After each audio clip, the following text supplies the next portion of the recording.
Hello everyone.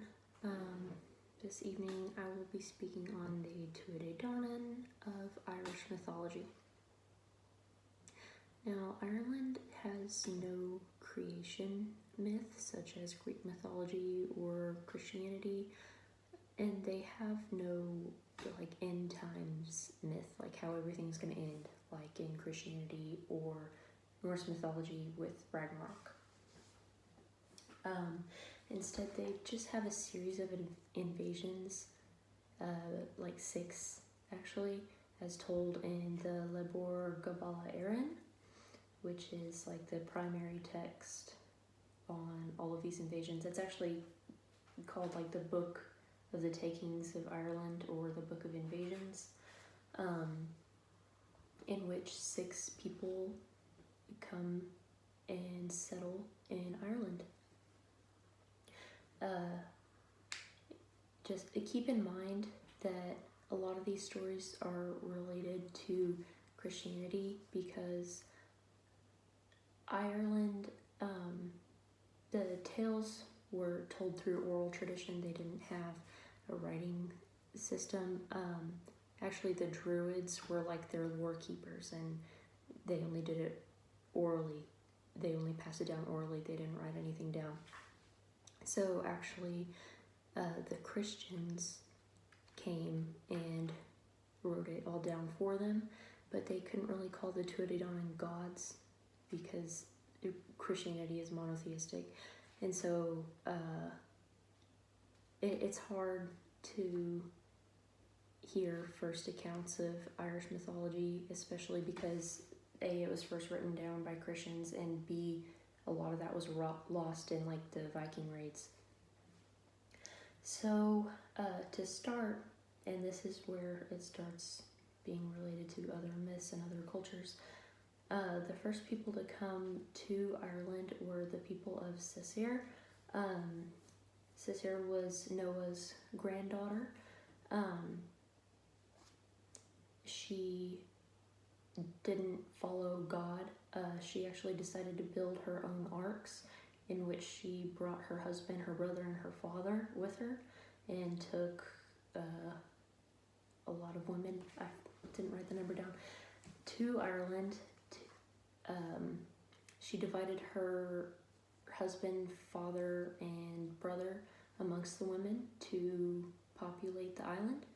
Her father died, and all of the women went to the brother and her husband, and then her brother died, and so then her husband had to populate, and so he left, and then Cessair died of like heartbreak or something. And so they obviously didn't succeed in settling Ireland. So then the people of Partholon came. I didn't write anything down about them. The people of Nemid came, which they're interesting because whenever they left in all different directions. And 2 of these are important because the people who went north became the Tuatha, and the people who went south, they went to Greece actually, and whenever they come, they're the Firbolg. I just wanted to kind of go to a different part. Whenever that group of Nimids that went north, they settled these cities called Phalius, Gorius, Marius, and Phineus, and these are the 4 cities where the Tuatha learned their trades in magic, in prophecy, agriculture, pretty much where they just became good at everything. And the people who went south, the Mids who went south went to Greece, and they were like enslaved, and they decided to go back to Ireland, and now they are called the Firbolgs. So the Firbolgs were in Ireland whenever the Tuatha came, by ship or by mist. There's lots of different accounts since it is a myth. But a lot of times it's ehumerized, which is a word I recently learned. So they came by mist, but some accounts say that the mist was in fact smoke because they burned their ships because failure was not an option for them. They were gonna settle Ireland or bust. The sixth people who invaded Ireland were the Milesians, but we will get to them later. So the Tuatha came, and the Firbolgs didn't want them there. And so the Tuatha were led by Nutt at that point, who was Danu's son. Tuatha is translated to, or they're the people of the goddess Danu, who was like this mother goddess. And so her son Nutt led the Tuatha against the Firbolgs.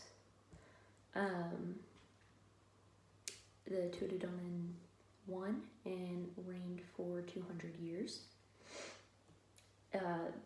This battle that they fought against the Firbolgs was, I just don't know how to pronounce it, was the Battle of Moytura, the first battle.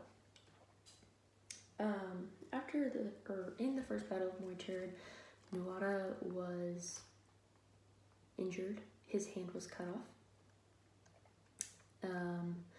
And so his, what's it called? His medicine guy, he's also a member of the Tuatha, but I didn't write his name down. He fashioned him a silver hand, but since Nutt was not perfect, the kingship got passed to Bresh, which is another character we'll get to in just a second. I just want to tell this little side story. Nutt's healer just fashioned him that silver hand, which wasn't good enough according to the healer's son. So the healer's son grew Nutt's hand back, and Nutt's healer got mad at his own son and beat his head in twice with a sword, and his son was able to mend it because he was such a good healer. And then his father pretty much cut his brain out the third time, and his son didn't heal himself from that. And so, anyway, Bresh was elected king of the Tuatha after the first battle of Moytura. Bresh was actually a son of one member of the Tuatha and a Fomorian. Fomorians were these ugly, aggressive people that lived in Ireland. They were just a mean tribe. And so that happened, and Bresh was really beautiful, and even his father of the ugly Fomorians was handsome for their people. But Bresh had the bad humanistic qualities of the Fomorians. He wasn't a good host, and so they didn't like him as king anymore, so they got rid of him. And around this time, and then since Nutt's hand was fixed, he was fit to be king again. Around this time, Lugh comes in. He is a really prominent figure in Irish mythology. Let's go back to the basics of Irish mythology again one more time. I'm so sorry. There's 4 cycles. The first one is the mythological cycle, which has it's mostly the tellings of the Tuatha and its main and other invasions, and its main source is Lebor, Gabála, Érenn. In this cycle, they solve their problems with magic. In the Ulster cycle, the most prominent person is Cuchulainn, which includes Lugh, his father. The Morrigan also make an appearance, and the people in the Ulster cycle solve their problems with physical strength. The Fenian cycle,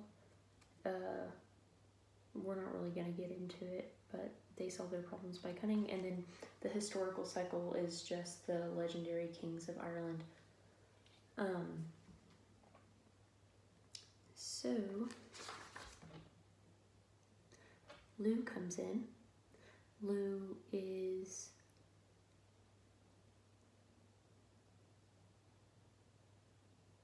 I forgot his parentage, but his dad, or his foster dad, was the sea god. Screwing up.